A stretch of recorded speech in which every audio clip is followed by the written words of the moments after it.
आचार्य श्री श्री रविशंकर, ये एक बहुत बड़ा नाम है। और जहाँ तक मुझे ध्यान है, हम लोग बचपन से इस नाम को सुनते आ रहे हैं। इस नाम के लिए एक असीम श्रद्धा हम लोगों के दिल में रहती है। धार्मिक दृष्टिकोण से हमारे जो भी मतभेद हों, मनभेद हों, लेकिन हमेशा एक बात हमें बताई गई या हमने देखा कि श्री श्री रविशंकर जी पूरे संसार में शांति के लिए, सद्भावना के लिए काम कर रहे हैं। रियली ये बहुत अच्छा लगता है। लेकिन कुछ दिनों पहले YouTube के ऊपर एक वीडियो देखी गई, a powerful slap by Shri Shri Ravishankar to doctor Zakir Naik. इस वीडियो क्लिप को देखने के बाद मैं बहुत दुखी हो गया। आज तक मेरे समझ में नहीं आया कि श्री श्री रविशंकर जो इतना बड़ा नाम है, इतनी बड़ी शख्सियत है, हजारों हजारों की संख्या में जिनके फॉलोअर हैं, उन्होंने इस तरह की निम्न स्तर की भाषा का प्रयोग क्यों किया। शायद कुछ साल पहले, एग्जैक्ट डेट तो मुझे नहीं मालूम, लेकिन डॉक्टर जाकिर नायक और श्री श्री रविशंकर ने एक परिचर्चा में एक साथ हिस्सा लिया, जिसका शीर्षक था concept of God in Islam and Hinduism. Doctor Zakir Naik का अपना एक कॉन्सेप्ट है, एक अपनी विचारधारा है, और उनकी जो भी विचारधारा है उससे वो बहुत ही ईमानदार हैं और बहुत ही सशक्त तरीके से अपनी बात को रखते हैं। और सबसे बड़ी बात यह है कि डॉक्टर जाकिर नायक कभी भी कोई बात पर्दे के पीछे नहीं रखते। उसे हजारों लाखों लोगों के बीच बैठकर बड़ी शान से अपनी बात को रखते हैं और आपको भी ये मौका देते हैं कि आप उन्हें काउंटर करें। वो अपनी कोई बात थोपते नहीं। इसलिए उन्होंने श्री श्री रविशंकर जी को भी आमंत्रित किया। दोनों के बीच परिचर्चा हुई। मैंने स्वयं वो परिचर्चा देखी है और मुझे नहीं लगा कि उसमें ऐसा कुछ है जिसके लिए श्री श्री रविशंकर जी को ऐसी भाषा का प्रयोग करना चाहिए था। श्री श्री रविशंकर जी ने उसमें शुरू में ये कहा कि ढाई अक्षर प्रेम का पढ़े सो पंडित होए। ये सब कुछ ऐसी बातें हैं जो कानों को सुनने में बड़ी अच्छी लगती हैं, है ना? बड़ी अच्छी लगती हैं सब बातें कानों को सुनने में। और ऐसा नहीं कि बड़े ज्ञान की बात करी है रविशंकर जी ने कि ढाई अक्षर पढ़े सो प्रेम का पढ़े सो पंडित होए। इस तरह की भाषाएं या इस तरह की चीज़ें हमारे यहाँ ऑटो रिक्शा पर और रेलवे प्लेटफॉर्म पर और बहुत सारी जगहों पे लिखा मिलता है। और अच्छा है, जिस संत ने इस बात को कही है उसने बहुत ही गरिमापूर्ण तरीके से बात कही है। लेकिन अफसोस इस बात का है कि श्री श्री रविशंकर जी को ये तो याद है कि ढाई अक्षर पढ़े सो प्रेम का सो पंडित होए, मगर उन संतों ने और भी बहुत सारी चीजें कही हैं, वो शायद उनको याद नहीं रहा। बानी ऐसी बोलिए मन का आपा खोए, औरन को शीतल करें आपहु शीतल होए। लघुता ते प्रभुता मिले प्रभुता ते प्रभु दीरी, चीटी शक्कर ले चली हाथी के सिर धूरी। ये सभी बहुत सारी बातें। मुझे बड़ा आश्चर्य होता है कि श्री श्री रविशंकर जी जैसा आदमी जो पूरी दुनिया में प्रेम का, सद्भावना का संचार करने के लिए घूम रहा है, लेकिन जब एक छोटी सी बात अपने ऊपर आई तो इतना रिएक्टिव हो गया। अगर स्वामी जी को लगता है कि डॉक्टर जाकिर नायक ने उनके विरुद्ध कोई बात कही थी तो उनके पास मंच उपलब्ध था, वहां उस बात का जवाब वो दे सकते थे। लेकिन स्वामी जी का ये कहना कि वो महामूर्ख था, इसलिए मैंने उसका जवाब नहीं दिया, या वहाँ पे हिंदू मुस्लिम सद्भावना को खतरा हो सकता था मेरे जवाब देने से, ये सब बातें निसंकोच स्वामी जी ने बहुत ही गैर जिम्मेदारी से कही है। ऐसा कुछ नहीं था। डॉक्टर जाकिर नायक केवल हिंदुस्तान में नहीं, दुनिया के लगभग सारे मुल्कों में जाते हैं, गल्फ से लेकर यूरोप तक, अमेरिका, कनाडा, यूएस, यूके, शायद ही कोई देश ऐसा बचा होगा जहां वो नहीं गए हों और अपनी बात उन्होंने नहीं कही हो। बड़ी संख्या में दूसरे धर्मों के लोग उनकी सभाओं में आते हैं, अपनी बातें कहते हैं, उनको भी जो भी एतराज़ात होते हैं वो कहते हैं उनके सामने, उनका जवाब देते हैं। श्री श्री रविशंकर जी के साथ भी जो परिचर्चा हुई उसमें भी ऐसा कुछ भी नहीं था जिसके लिए बात का इतना बतंगड़ बनाया जाए।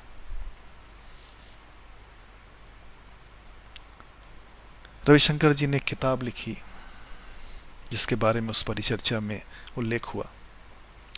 डॉक्टर जाकिर नायक ने उस किताब की बहुत सारे बिंदुओं को गलत साबित किया क्योंकि वो गलत थी। आप इतने बड़े आदमी हैं और आप इस तरह की गैर जिम्मेदारी की किताब कैसे लिख सकते हैं? उस वीडियो क्लिप में भी श्री रविशंकर जी कह रहे हैं कि मुस्लिम खाने काबा के चारों तरफ घूमते हैं, उसको सम्मान देते हैं, तो सम्मान देना और पूजना तो एक ही है। हो सकता है श्री रविशंकर जी की भाषा में सम्मान और पूजना एक हो, लेकिन मुसलमानों के नज़दीक ऐसा नहीं है। हम अपनी पत्नी का बहुत सम्मान करते हैं लेकिन उसकी पूजा नहीं करते। हम अपने बच्चों का भी सम्मान करते हैं लेकिन उसकी पूजा नहीं करते। सम्मान और पूजा एक कैसे हो सकता है? पूजा तो जो उपास्य है, जो आराध्य है, उसकी की जाती है। सारी चीजें पूजा हो गई। आप इतने बड़े आदमी होकर इस तरह की गैर जिम्मेदाराना और विवेकहीन बात कैसे कह सकते हैं? वाद विवाद अच्छी चीज नहीं है, आपने कहा, सही है, मैं भी इसको एक्सेप्ट करता हूं। तो फिर आपको वहां जाना नहीं चाहिए था। अगर वहां जाने से पहले आप डॉक्टर जाकिर नायक को नहीं जानते हैं या उनकी शैली को नहीं जानते हैं, अगर आप ये कहना चाहते हैं, तो कौन विश्वास करेगा आपका? आप गए, जो बातें हुई, हो सकता है आपको कुछ बातें वहां अच्छी नहीं लगी या आपकी भी बातें कुछ लोगों को वहां अच्छी नहीं लगी, लेकिन डॉक्टर जाकिर नायक ने तो कभी दोबारा उस परिचर्चा के बाद से आपका संदर्भ यूज नहीं किया, इस्तेमाल नहीं किया। फिर आप इस तरह की भाषा क्यों प्रयोग कर रहे हैं? यहां तक ज्ञान की बात है स्वामी जी, ज्ञान पे किसी का एकाधिकार नहीं होता। आपने कहा डॉक्टर जाकिर ने ग्लॉसरीज याद कर ली। हो सकता है आपकी नजर में कुरान, रामायण, महाभारत, गीता, पुराण, उपनिषद, बाइबल, ये सब ग्लॉसरीज हों केवल, लेकिन डॉक्टर जाकिर नायक के लिए ग्लॉसरीज नहीं है। डॉक्टर जाकिर नायक के लिए जीवन का आधार है। आप में और डॉक्टर जाकिर नायक में सबसे बड़ा फर्क यही है। आपने कहा कि उनका अपना कुछ नहीं है, केवल ग्लॉसरीज याद करते हैं। ये सही है, डॉक्टर जाकिर नायक हमेशा ये बात कहते हैं कि मेरा अपना कुछ भी नहीं है, मैं केवल स्क्रिप्चर की बात करता हूं। अगर मैं इस्लाम की बात करता हूं तो जो कुरान और हदीस कहते हैं, अगर मैं हिंदुइज्म की बात करता हूं तो जो गीता, वेद, उपनिषद कहते हैं, अगर मैं क्रिश्चियनिटी की बात करता हूं तो जो बाइबल कहती है, मेरा अपना कुछ भी नहीं है। सही है, इसमें आपने कुछ नया नहीं कहा। आपको ऐसा लगता है कि इस आधार पे वो छोटे हैं, तो ये आपकी अपनी सोच हो सकती है, क्योंकि डॉक्टर जाकिर नायक तो खुल के इस बात को ही एक्सेप्ट करते हैं कि मैं कुछ भी नहीं हूं, मैं शून्य हूं, मैं जीरो हूं। अगर मैं इस्लाम की बात करता हूं तो वही है जो इस्लाम के स्क्रिप्चर में है। आप में और डॉक्टर जाकिर नायक में सबसे बड़ा फर्क यही है। डॉक्टर जाकिर नायक का पूरा संघर्ष इस बात के लिए है कि लोग ईश्वर के, परमपिता परमेश्वर के, अल्लाह के, खुदा के भक्त बन जाएं, और आपका प्रयास ये है कि लोग आपके भक्त बन जाएं।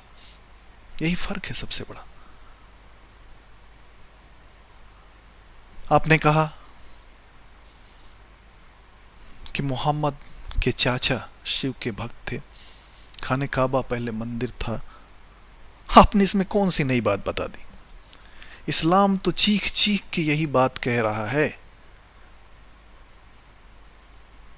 कि प्रोफेट मोहम्मद सल्लल्लाहु अलैहि वसल्लम के आने से पहले पूरे अरब में बुत परस्ती और मूर्ति पूजा का दौर था। खुद उनके अपने चाचा, उनके माँ बाप या दूसरे जो लोग थे, कोई मुस्लिम नहीं थे। यहां तक कि प्रोफेट मोहम्मद सल्लल्लाहु अलैहि वसल्लम ने एक बार खुदा से इस बात की परमिशन चाहिए, इजाजत चाहिए कि अपनी माँ के लिए प्रार्थना करें। ईश्वर ने इसकी अनुमति नहीं दी उन्हें कि नहीं, तुम्हारे माँ बाप ईमान वाले नहीं थे। इस्लाम अंधविश्वास पे नहीं चलता। इस्लाम तर्क और दलील का मजहब है। अगर प्रोफेट मोहम्मद के चाचा काफिर थे तो काफिर थे। प्रोफेट मोहम्मद ने कभी इस बात को डिफेंड नहीं किया कि मेरे चाचा हैं इसलिए कोई अच्छा होगा, मेरे कोई मामा इसके लिए अच्छा होगा। नहीं, अच्छा वो था जो परमपिता परमेश्वर के ऊपर ईमान लेके आया, फिर वो चाहे कोई भी हो। जो सल्लल्लाहु अलैहि वसल्लम के कई चाचा थे, उसमें कुछ ईमान लाए, कुछ नहीं लाए। जो लाए वो मुस्लिम, जो नहीं लाए वो काफिर, अनबिलीवर। इसमें आपने कौन सी नई बात बता दी? खाने काबा में पूरा खाना काबा मूर्तियों से भरा पड़ा था। इस्लाम इसके लिए तो आया कि उस अंधकार को मिटा के रोशनी को ले आए। आपने इसमें कौन सी नई बात बता दी? अगर प्रोफेट मोहम्मद के आने के बाद भी खाने काबा मंदिर ही रहता तो फिर प्रोफेट मोहम्मद के आने का कोई मतलब नहीं था। इसलिए आधारहीन और तर्कहीन बातों का सहारा न लें स्वामी जी। आपने कहा कि मेरे से वेद की बात करनी चाहिए, मैं कुरान का पढ़ा हुआ नहीं, मुझे कुरान के बारे में क्या पता। आपको कुरान के बारे में पता नहीं और कुरान और वेद के ऊपर आपने पूरी किताब लिख दी। इतने इर्रिस्पॉन्सिबल हैं आप, इतने गैर जिम्मेदार हैं आप। स्वामी जी, बड़ा सादर अनुरोध है मेरा आपसे, विनम्र बेनती है आपसे कि आप उस वीडियो को YouTube से हटा दें, क्योंकि हजारों लाखों लोगों की भावनाएं जुड़ी हैं डॉक्टर जाकिर नायक से। आपको कोई अधिकार नहीं है कि आप उनकी भावनाओं का अपमान करें। अगर आपको ऐसा लगता है कि डॉक्टर जाकिर ने कुछ गलत कहा है तो आप उनसे सीधे परिचर्चा कर सकते हो, तो हर समय तैयार रहते हैं मेरे विचार से। लेकिन पिछले दरवाजे से इस तरह की चीजें वीडियो अपलोड करना, आप सारे संसार को धैर्य, सब्र, प्रेम, सद्भाव का संदेश दे रहे हैं और आप इतना धैर्य नहीं रख पाए कि छोटे से वाद विवाद के लिए आपने पूरे वीडियो पे एक व्यक्ति के ऊपर इस तरह हमला किया। उपदेश देना बहुत आसान है स्वामी जी। अंत में एक बार मैं फिर आपसे निवेदन करूंगा, धर्म के आधार पे नहीं, मानवता के आधार पर, कि आप उस वीडियो को YouTube से हटा दें। आगे आपकी इच्छा।